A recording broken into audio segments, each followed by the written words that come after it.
Board के exam में chemistry से भी आ रहे हैं, तो इसलिए हम केमिस्ट्री के ऑब्जेक्टिव क्वेश्चन देखते हैं। So let's start. First question is which one of the following is not a protein. इनमें से कौन प्रोटीन नहीं है? तो which one of the following is not protein. Protein हमारी बॉडी में जो है प्रोटीन से मिलकर बनती है। तो नेल प्रोटीन से मिलकर बनता है। Yes, nail is formed by protein. Hair भी प्रोटीन से बनता है और वूल भी एक प्रोटीन होता है। ये सब प्रोटीन है। लेकिन DNA, deoxyribose nucleus is not a protein. So answer is DNA. DNA is not a protein. Phenol, next question is phenol is less acidic then. Phenol इनमें से किससे कम एसिडिक है? एथेनॉल से, मेथेनॉल से और पैरा नाइट्रोफिनॉल से या para methyl phenol से। इनमें से फिनॉल जो है उस कम एसिडिक इनमें से किससे है? तो क्या एथेनॉल से कम है? सो एथेनॉल क्या है? CH3CH2OH, यानी कि एक एलिफेटिक एल्कोहल है। This is also aliphatic. Methanol CH3OH, this is methanol, aliphatic alcohol. So aliphatic से एरोमेटिक तो ज़्यादा होता है। इसका मतलब इन दोनों से तो फिनॉल कम नहीं होगा, क्योंकि ये फिनॉल से कम एसिडिक होता है। ये तो क्लियर है। हाँ, यह मिथाइल फिनॉल। सो अब यहाँ पर आ गया पैरा मिथाइल फिनॉल या पैरा नाइट्रोफिनॉल। सो पैरा मिथाइल फिनॉल का मतलब है कि इसके पैरा पोजीशन, फिनॉल की पैरा पोजीशन में CH3 जुड़ा है। This is this. और यहाँ पर ये जो ऑप्शन है इसके हिसाब से फिनॉल के पैरा पोजीशन में यहाँ पर नाइट्रो ग्रुप जुड़ा है, NO2। इसका आंसर है para nitrophenol. Para nitrophenol is more acidic then phenol, यानी कि phenol is less acidic then para nitrophenol. ये बहुत इंपॉर्टेंट क्वेश्चन है, क्यों आखिर ऐसा? तो इसका रीज़न ये है कि पैरा नाइट्रोफिनॉल, ये जो नाइट्रो ग्रुप होता है ये इलेक्ट्रॉन विड्रॉइंग होता है। सो इलेक्ट्रॉन विड्रॉइंग ग्रुप क्या करेगा कि इलेक्ट्रॉन को अपनी ओर खींच लेगा। तो पूरी की पूरी जो ये रिंग है इसके इलेक्ट्रॉन डाउनवर्ड शिफ्ट होने लग जाते हैं, क्योंकि ये इसने इसके इलेक्ट्रॉन खींचे और ये नीचे आ जाता है। इस तरीके से ये पूरे जो हैं इलेक्ट्रॉन डाउनवर्ड हो जाते हैं। अब यहाँ पर जो कार्बन है ये कार्बन भी ऑक्सीजन के इलेक्ट्रॉन को एब्जॉर्ब करने लगता है। ये कार्बन भी ऑक्सीजन के इलेक्ट्रॉन को खींचने लगता है, और ये ऑक्सीजन के इलेक्ट्रॉन को खींचता है तो ऑक्सीजन को भी इलेक्ट्रॉन की आवश्यकता है, तो ये हाइड्रोजन के इलेक्ट्रॉन को खींच लेता है, और जिससे कि H पॉजिटिव आयन रिलीज होता है इजीली। ये बहुत ही इजीली रिलीज करता है, क्योंकि ये एक अच्छा इलेक्ट्रॉन विड्रॉइंग ग्रुप है, इलेक्ट्रॉन को खींचने वाला ग्रुप। इसने इलेक्ट्रॉन खींचे इसने इसके इलेक्ट्रॉन खींचे, तो इसने इसके इलेक्ट्रॉन खींच दिए, तो ये क्या हो जाएगा? ये एक H पॉजिटिव के फॉर्म में निकलेगा बाहर। सो H positive will be release easily rather than this. इसमें ये एक अच्छा इलेक्ट्रो विड्रॉइंग नहीं है, इसकी वजह से ये इलेक्ट्रॉन नहीं खींच पाएगा। तो H पॉजिटिव, ये डोनेटिंग है वैसे तो ये क्या करता है कि ये H पॉजिटिव आयन रिलीज नहीं कर पाता है। It does not release H positive ion. So para nitrophenol is strong acidic then phenol and this whole of जितने भी यहाँ पर हैं सभी से सबसे ज़्यादा एसिडिक है पैरा नाइट्रोफिनॉल। और एक और रीज़न यहाँ पर एक ये भी है कि जो एरोमेटिक होता है वो एलिफेटिक से ज़्यादा एसिडिक होता है। इसका रीज़न ये है कि एरोमेटिक में एक रेजोनेंस स्ट्रक्चर होता है। जो एलिफेटिक होता है उसमें ज़्यादा रेजोनेंस स्ट्रक्चर नहीं बन पाते हैं रेदर देन एरोमेटिक में। So next question is acid chloride is reduced to aldehyde by Wurtz reaction, Fittig reaction, Rosenmund reaction and none of these। तो एसिड क्लोराइड को रिडक्शन करके एल्डिहाइड में कन्वर्ट करने वाली रिएक्शन इनमें से कौन सी है?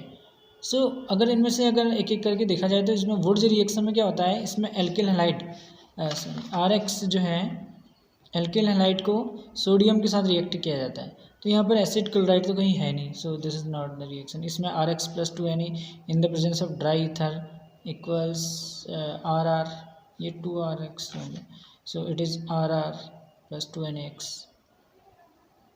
सो इस फॉर्म में होता है। अगर फिटिंग रिएक्शन देखा जाए तो यहाँ पर भी सेम यही है। यहाँ पर 2 एरोमेटिक लिया जाता है, बाइफिनाइल बनता है। यहाँ पर 2R जो कि एलिफेटिक है, इसमें 2 एरोमेटिक सो फिटिंग में 2 एरोमेटिक यूज़ किए जाते हैं और डाइफिनाइल या बाइफिनाइल के जो भी कह सकते हैं। Next Rosenmund reaction. Rosenmund reaction is the right answer, क्योंकि रोजिनमुंड रिएक्शन में एसिड क्लोराइड यूज़ किया जाता है। Benzene acid chloride, benzene COCl, benzene COCl, this is acid chloride.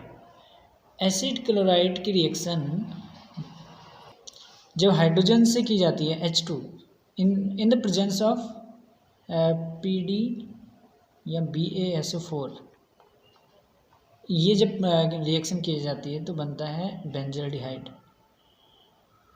This is the reaction of, देखो एल्डिहाइड फॉर्म हो रहा है यहाँ पर, एसिड क्लोराइड से बेंजल्डिहाइड बन रहा है।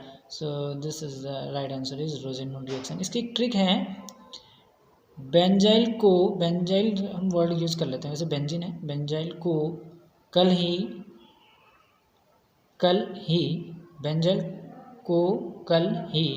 पैदल या बसों से ले जाकर बेंजल्डिहाइड कर ले। एक पंजाबी कहेगा ना किसी से कि बेंजाइल को कल ही पैदल या बसों से ले जाकर बेंजल्डिहाइड कर ले, मतलब छुपा ले, बेंजल्डिहाइड कर ले। सो this is also the trick. Aldehyde और कीटोन को कैसे डिस्टिंग्विश किया जाता है? क्योंकि कुछ कंपाउंड्स ऐसे होते हैं जिनमें हमको पता नहीं चल पाता कि ये एल्डिहाइड है या कीटोन है, तो उनको आइडेंटिफाई करने के लिए यहाँ पर एक एक्सपेरिमेंट होता है, एक टेस्ट होता है, और इनमें से वो कौन सा रिएजेंट यूज़ किया जाएगा, तो इसमें यूज़ किया जाता है Tollens reagent. So the right answer is Tollens reagent. So enzyme are, इनमें से एंजाइम क्या है? एंजाइम एक कार्बोहाइड्रेट है, विटामिन है, प्रोटीन है या नन है?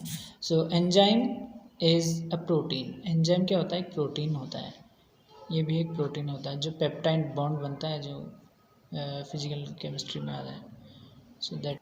So what is it? टॉलिन reagent. Next question is Tollens reagent क्या होता है? तो टॉलिन रिएजेंट का ये कोऑर्डिनेशन कंपाउंड वाला एक फार्मूला है जो कि 2AgNH3 का whole positive is the formula. This is nothing is the formula. हम कह सकते हैं सिल्वर और अमोनिया का जो एक कोऑर्डिनेशन कंपाउंड है उसे हम टॉलिन रिएजेंट कहते हैं, जो कि एल्डिहाइड और कीटोन को डिस्टिंग्विश करने में काम आता है। Next question is PVC, polyvinyl chloride, is इनमें से कौन से टाइप का पॉलीमर है? एडिशन, कंडेंसेशन और कोपॉलीमर और नन। तो इनमें से कौन से टाइप का पॉलीमर है PVC, ये बताना है। सो PVC इज एडिशन पॉलीमर। ये क्या है? एडिशन पॉलीमर है। अगर कंडेंस, इसके अलावा जो एडिशन पॉलीमर है वो है टेफ्लॉन और ब्यूना रबर एंड पॉलीस्टरीन। एंड अगर कंडेंसेशन की एग्जांपल देखा जाए तो सेलुलोज, प्रोटीन, ये सब चीज़ें हैं, उसके एग्जांपल्स हैं। रेट। सो अगला क्वेश्चन है कि रेट कांस्टेंट की वैल्यू सेकेंड ऑर्डर रिएक्शन के लिए क्या होती है?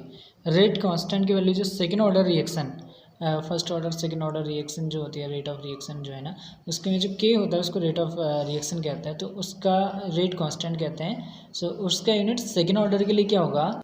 सो जो सेकेंड ऑर्डर रिएक्शन है उसके लिए जो यूनिट होती है के की, वो होती है मोल इनवर्स लीटर सेकेंड इनवर्स। मोल इनवर्स लीटर सेकेंड इनवर्स। और फर्स्ट ऑर्डर के लिए होती है second inverse. So this is first order second inverse, unit of के इज सेकेंड इनवर्स, और for second order reaction mole inverse litre second inverse. So this is very important. और ये है जीरो ऑर्डर रिएक्शन के लिए। सो this is the value of zero order, but the answer of this question is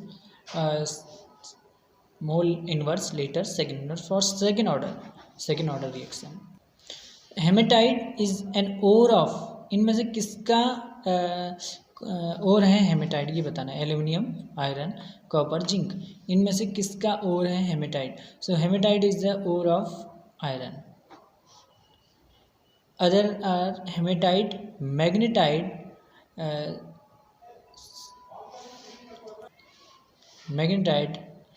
siderite, iron pyrite are the ore of iron। Iron के जो ओर हैं वो हैं हेमेटाइट।